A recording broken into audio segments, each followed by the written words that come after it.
The hum of my car engine has always been the sound of my freedom. As I grip the steering wheel and watch the London streets blur past, I find myself narrating the story that changed my life forever. People see me now, a young woman driving confidently through the city, but very few know the battle I fought not long ago, a battle not with weapons, but with words, truth, and the stubborn strength of justice. I was not born into power, nor did I inherit influence. I was simply a law student with a stubborn belief that right should always defeat might.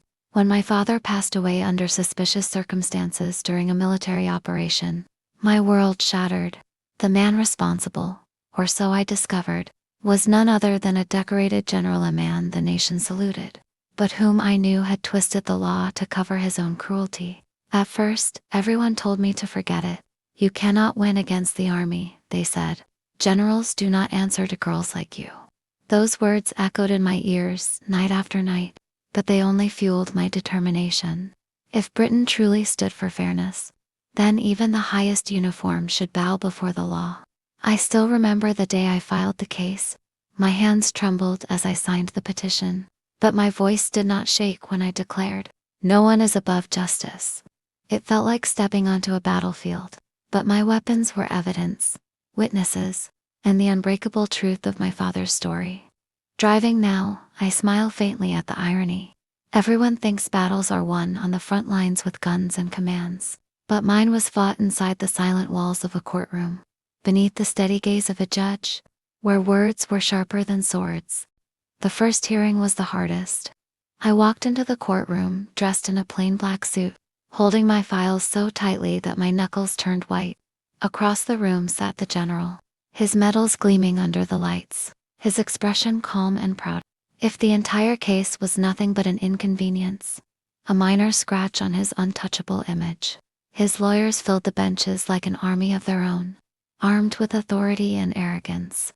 I sat alone, no uniform, no ranks to shield me, just a daughter demanding truth. For a moment, I almost faltered, but then I remembered my father smiled the way he used to tell me, "Daughter, never bow to injustice." That memory steadied my breath. The judge entered, and silence fell like a heavy curtain.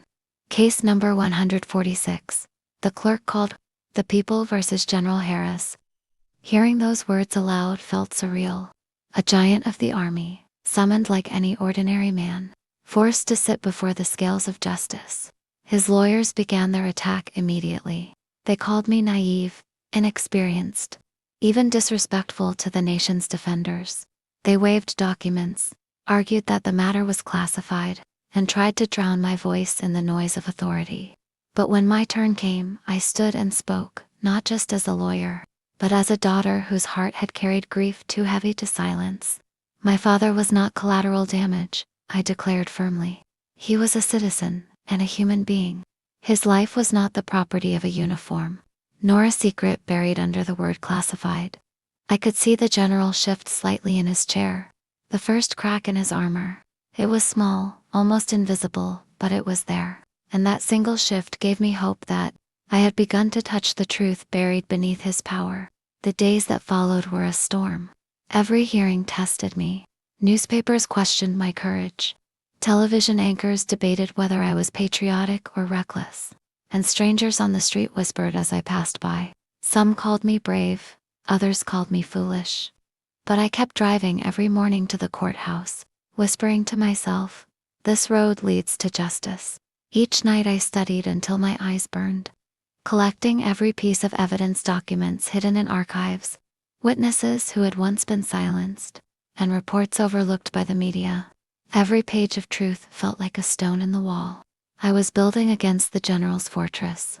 On the third hearing, I brought forward a retired officer who had witnessed the operation. His voice trembled as he revealed how orders were twisted, how my father had been wrongly marked as a threat. The courtroom gasped, and for the first time, the general's lawyers lost their polished smiles. But with every victory came retaliation. I received phone calls at midnight, silent, threatening. A dark car followed me once on the motorway. Fear tried to creep in, but I refused to let it.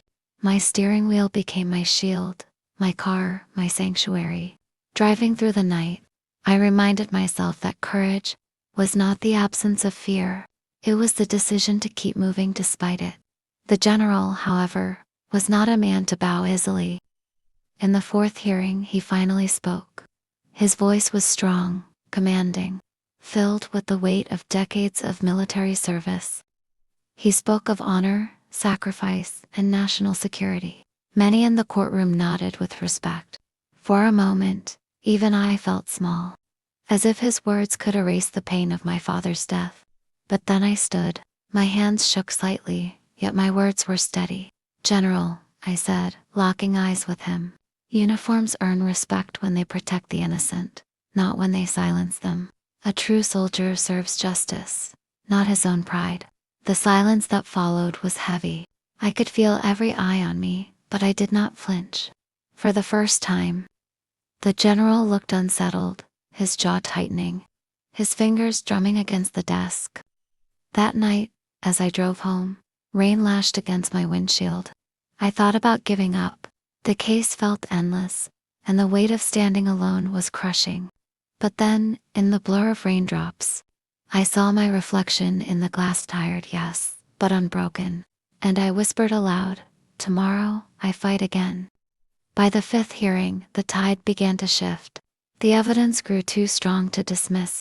Witnesses who once refused to speak now found courage.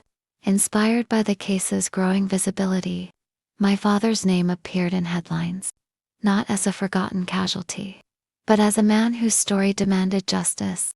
The general's lawyers tried every trick: delays, objections, technicalities, but truth has a way of piercing through walls. Each time they tried to corner me, I found strength in the facts I had gathered. Each time they tried to silence me, my voice grew louder. One moment remains carved in my memory. I presented a classified document, declassified by court order, which revealed that the operation had been conducted without proper authorization. The judge leaned forward, his eyes narrowing, while the general's face turned pale. The courtroom murmured with shock. For the first time, the unshakable wall of his reputation began to crumble. Driving back that day, I rolled down the windows and let the cold wind hit my face. I felt the taste of victory on my lips, not complete, but close enough to keep me moving forward. The sixth hearing was the climax. The general took the stand again, his pride still intact, but his confidence fractured. He tried to paint me as a misguided girl, driven by emotion. His words were sharp, his gaze piercing, but I no longer trembled.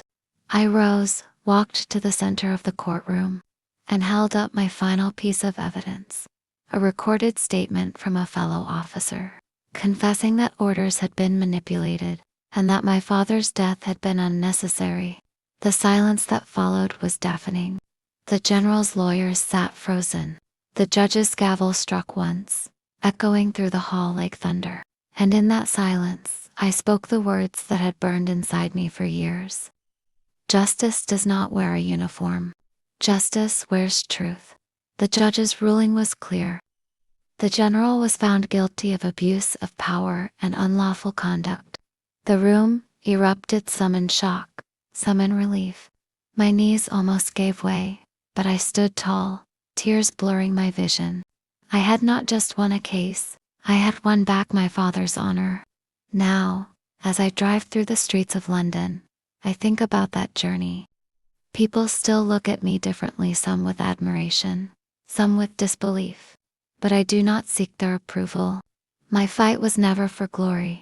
It was for a man who raised me to believe that no one stands above the law. Sometimes, I park by the Thames and watch the water flow. I close my eyes and imagine my father beside me, smiling, his hand on my shoulder. "You did it, daughter," I hear his voice whisper, carried by the wind. My car engine hums, steady and calm, like my heartbeat now.